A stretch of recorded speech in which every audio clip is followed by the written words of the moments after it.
Student, আজকে আমরা বিয়োগ করব। যেখানে বিয়োগের ক্ষেত্রে আমরা দিয়েছি 1108। 1108 থেকে আমরা 549 বিয়োগ করব। তাহলে প্রথম সংখ্যাটা হচ্ছে 8 এবং পরে এদিকে শেষের সংখ্যাটা হচ্ছে 9। তাহলে 8 থেকে 9 যাবে না, আমাদের কি করা উচিত? এখন আমরা এইখান থেকে আমরা 1 নিলাম এখানে, তাহলে এখানে হলো 10। 10 থেকে 1 নিলাম, এখানে হয়ে শূন্যতে হয়ে গেল 9 এবং 8 এর সাথে 1 নিলে হয়ে যায় 18।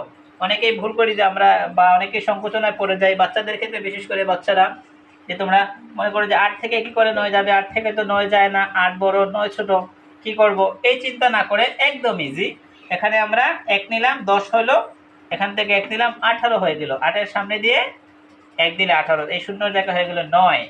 18 থেকে আবার 9 গেলে থাকে আমাদের 9। তাহলে এখানে আমাদের এই দ্বিতীয় সংখ্যাটা কিন্তু শূন্য নাই, এখানে আছে 9। আগে আমরা এখানে 10 বানিয়েছিলাম, 1 নিয়েছি, এখানে 9 রয়েছে, শূন্য দেখা গেলেও এখানে কিন্তু শূন্য নাই।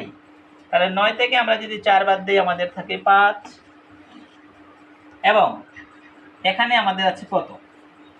এখানে আমাদের আছে, এখানে আছে 5, এবং এখানে আমরা 1 আগে আমরা নিয়ে নিয়েছিলাম, যার কারণে এখানে 0 আর এখানে 1, তাহলে 10। 10 থেকে যদি 5 বাদ দেই আমাদের থাকে 5। সমাধান।